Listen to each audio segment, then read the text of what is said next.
Hey everybody, welcome to another episode of Top of the List. I'm Dom, here with my co-host RB. Hey there. On this week, once again, I'll come to you on a Friday where we have just watched the new episode of WandaVision. That would be episode 4. We interrupt this program. And I think that about sums up the way I feel about this one. And I know a lot of people feel about it, along with a very split kind of like episode decided by the critics at least. So I think we should just kind of give what our scores here are at the top before we give away kind of we have a few big reveals in this episode. So, Oh, you want me to go first? I can go first. All right. Yeah. See, I think I'm in the minority here, which happens quite a lot here on Top of the List. I love this episode. I'm going to give this one a 9 out of 10, which would be the highest I've given to a WandaVision episode so far. As we mentioned, there's a lot of spoilers here, so I'm not going to go too deep into why I'm giving it that score, but just 9 out of 10 off the bat for me. Really enjoyed this episode. Right on. Yeah, I didn't know you liked it that much. Oh, yeah. Wow, you really enjoyed this one then. Yeah. And we'll talk about more in depth, maybe reasons why, but I'm definitely going to go a lot bit lower. Yeah. Definitely going to go a lot lower on this one. To me, this didn't feel like the best episode of the show by any means of the word. I think at least it wasn't that it was a bad episode or anything. It was just like it just gave us it was everything we had already been guessing that they were revealed. Maybe that's why I liked it more though, because I mean, you guys have been watching at home, you've been hearing our predictions, and I was 100% wrong, and Dom was 100% right. So maybe that's why I liked it more. Because to me, this was kind of a big reveal. A lot of the stuff that was happening, I had speculations. They went in another direction, and I like that, and I applaud them for that. But you were really spot on. So maybe it wasn't as big for you because it wasn't as revealing for you. There was a few things that are have the potential to be like really big surprises for me, but we'll talk about that after we do the spoilers. But right now, just my general impressions. Yeah, so gonna give this one definitely a lower score. My immediate reaction, I was thinking, okay, 6 out of 10. But after a second watch with you guys, I realized this had a few more positives than I had previously thought. And I'm going to raise it up to a 7 out of 10, a good episode. Okay. If you're looking at my previous ratings, this is the worst episode so far as my ratings go.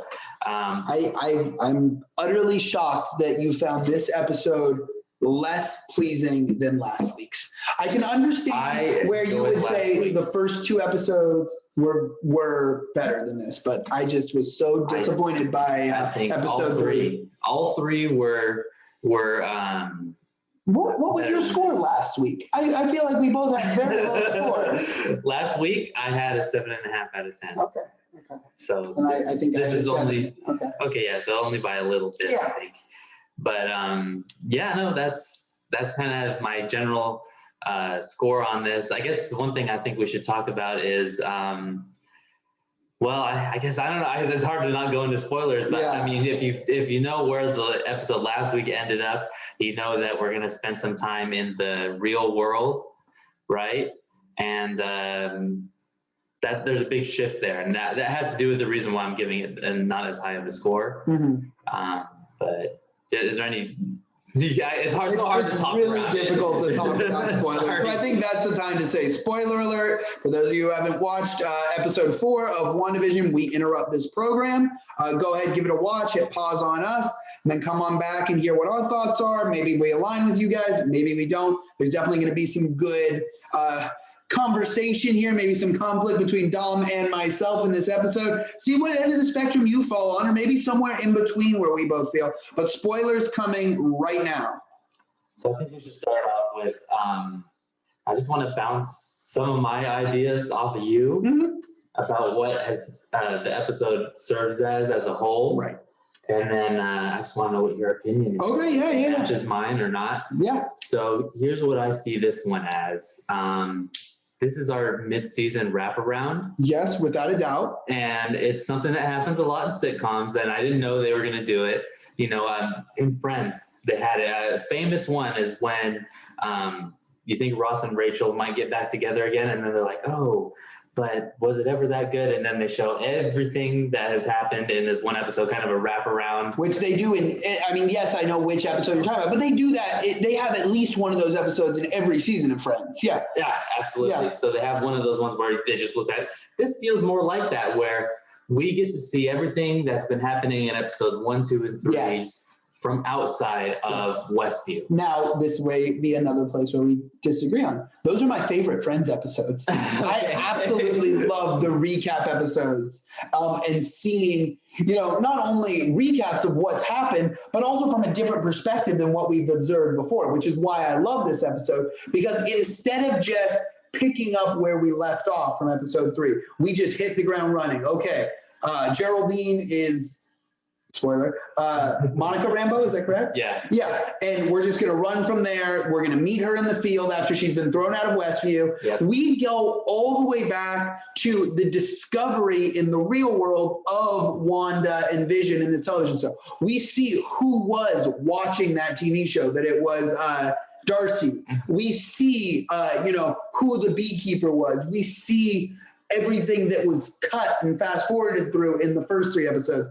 And that got me really excited, because that's what I was so frustrated about in episodes 1 through 3, is I wanted to know what was going on. And this put a nice bow on it halfway through the episode. And now we're going to get the whys. This was the what, this gave us a clearer picture. And I think the second half of the series, we're going to get the whys, why Wanda's doing this, how they're going to get her out. Are they going to get her out? What's Sword's involvement, what's the FBI's involvement. I'm really excited to see where we go.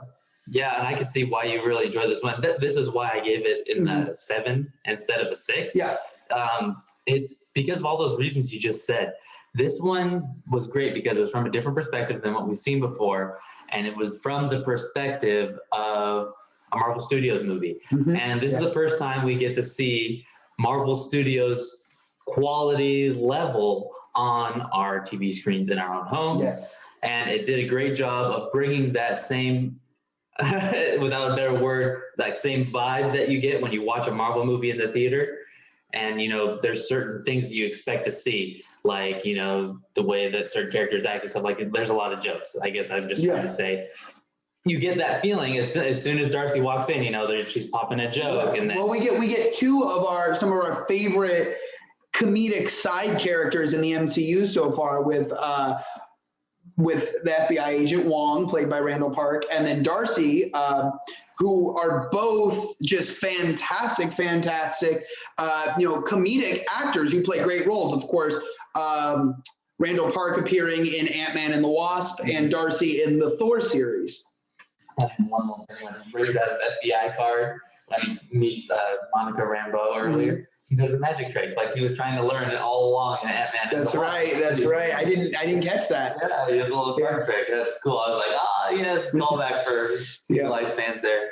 But and that kind of brings me into my point as a whole, is that this episode did a great job of making it feel like we are part of the MCU. Yeah. Well, look at where we picked up, and at the start of this episode, we got put right back as I guess you could call it the unblip is happening, as I'm trying to remember who unblipped them. Was it Incredible Hulk? Was it Bruce Banner? Yeah. With the gauntlet on. As soon as he snaps, we're in that hospital with Monica Rambeau. I keep on wanting to say Maria. Maria's her mom, correct? Mm-hmm. Yeah, Monica Rambeau, as people are rematerializing at a astonishing rate. That's something we didn't really get to see, because that happened right as Thanos' ship from the alternate universe is kind of back in time. Yeah. It's come in Endgame, and then next time we see, we just hear about people returning after the blip in Spider-Man: Far From Home. So this is the first time we're actually thrown right into what happened immediately after Bruce Banner snapped his fingers.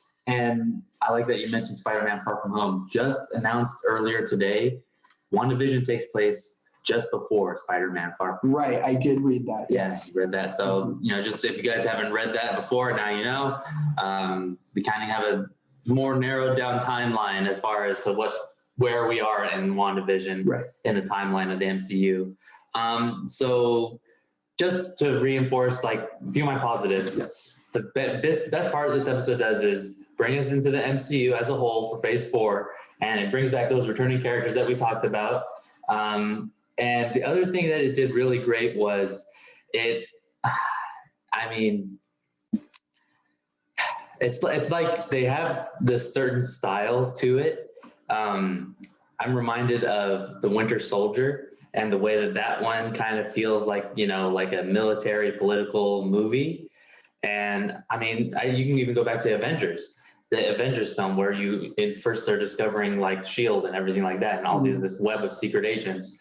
It feels like the beginning of that with S.W.O.R.D., and that's what I really wanted, was them to establish who that is. Because, like you said, a lot of people probably didn't know who S.W.O.R.D. Right, yeah, I sure didn't. Yeah, so now we're finally getting to establish that, and that's what this episode needed to do, and that's why it's a good episode. It accomplished that, and like I said, it gave you all the answers you were looking for, and then raised another new question, which, unless you have something else to say, I think we should go into our big reveal at the end. Yeah.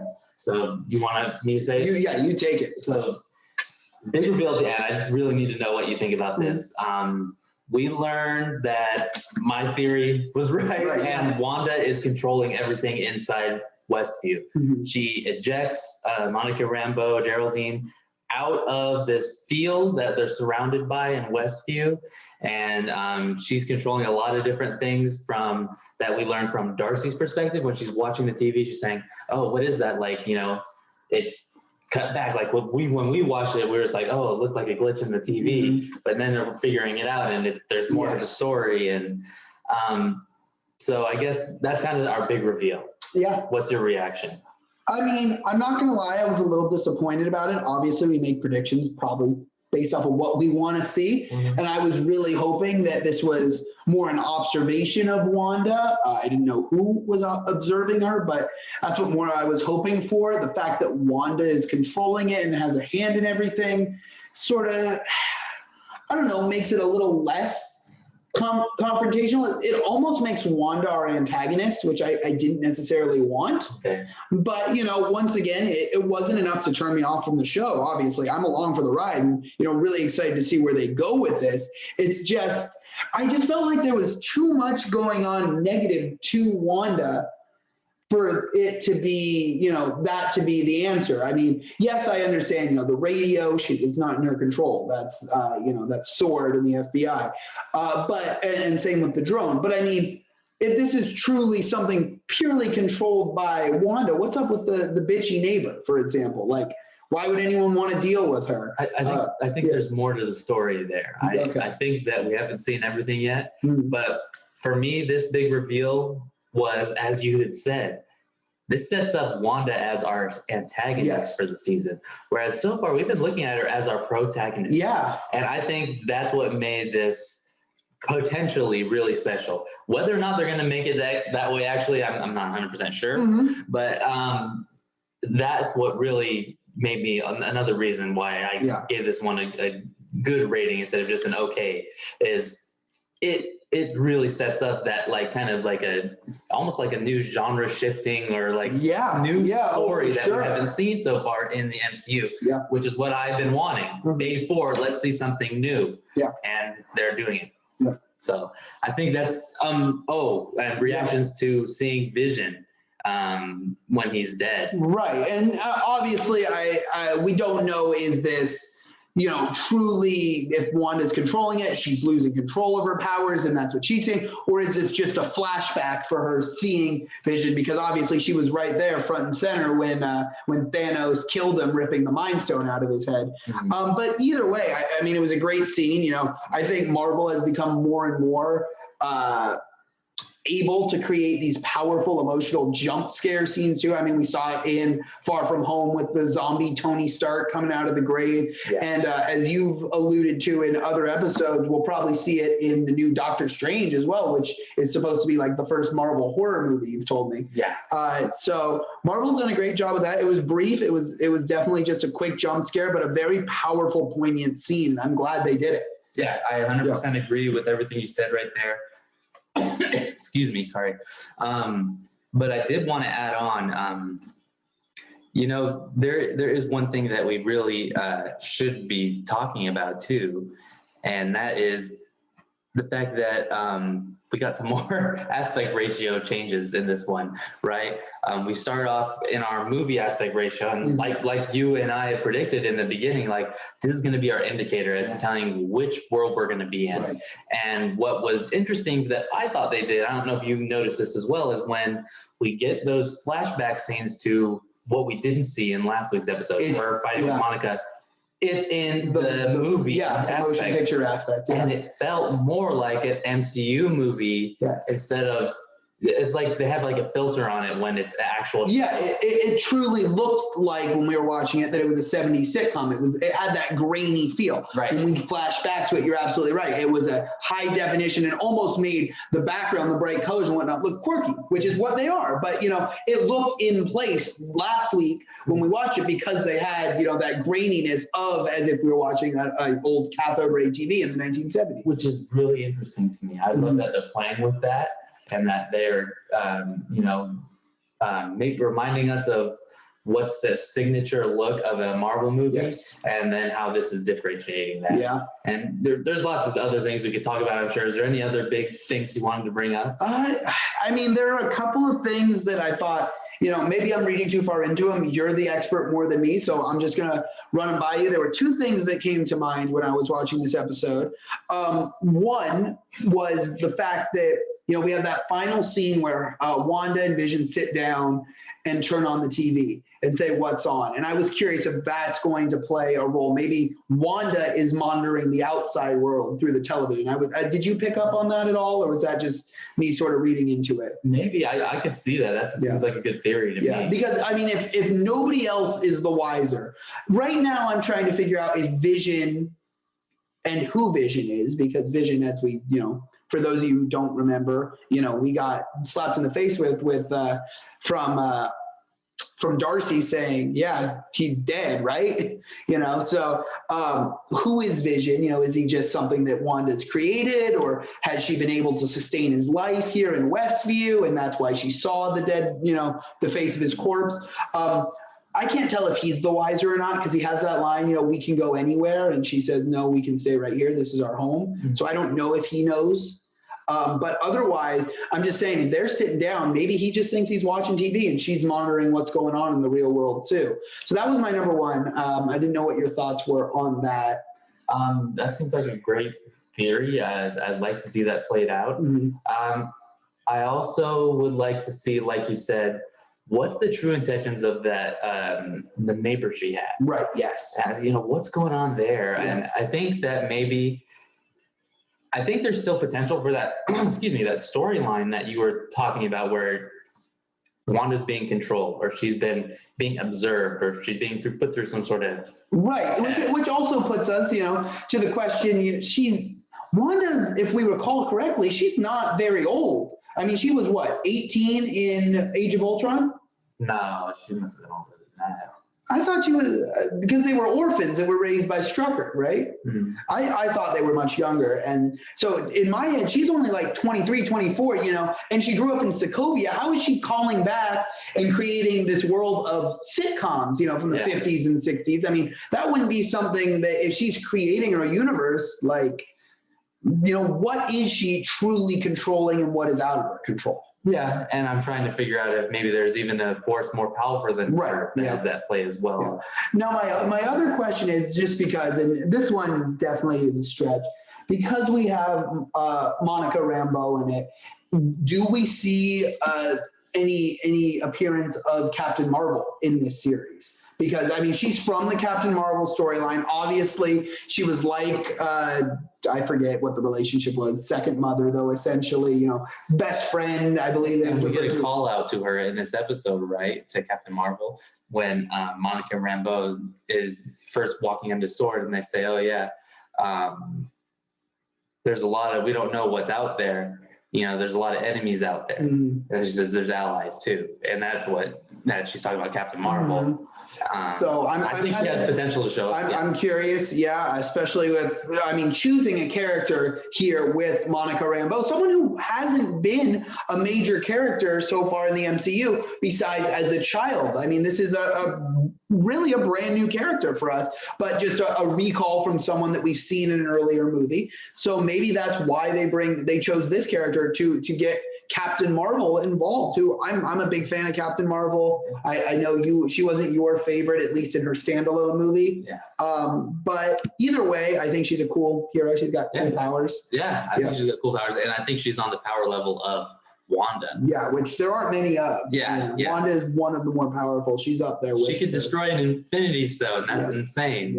Yeah. So that was really cool. And I think just going to end it with probably what my favorite part out of everything we just talked about in this episode is I liked when you mentioned that after this we're getting Doctor Strange, and I kind of am starting to get the feeling that we're venturing into that territory where, as you said, maybe they have to call Captain Marvel. Maybe they have to call Doctor Strange to get this sorted out, because he's going to be in the multiverse of madness. Maybe this is what gets him trapped in that multiverse of madness, trying to save Wanda. That's a great point. Yeah. That's kind of where I think they're going. And like you said, that's going to be a horror movie. Yeah. And I think we're setting that up here. We're laying the groundwork to go horror, most notably by, like we had talked about, that haunting shot of Vision's, dead face. Yeah, without the head, the Mind Stone pulled out of his head. Yeah. Yep, absolutely. So I think we're getting into that, and as a horror fan, I'm a little more excited to see what they could do. So let us know what your thoughts were on episode 4. We interrupt this program. Let us know if you thought it was a great episode like RB, or if you thought it was just a good episode like me. And, if you fell somewhere in between, some other end of the spectrum, let us know in the comments. Like the video if you enjoyed, as well as subscribe for more weekly reviews of WandaVision on Top of the List.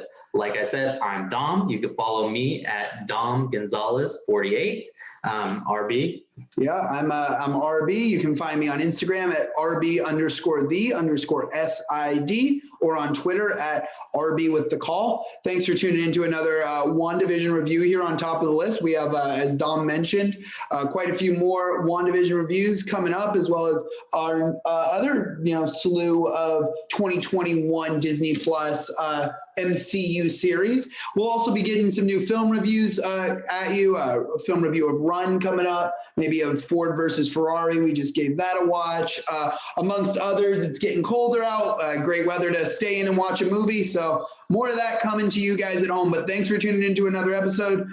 Don't forget to like, follow, subscribe, give us a 5-star review, and we'll see you next week.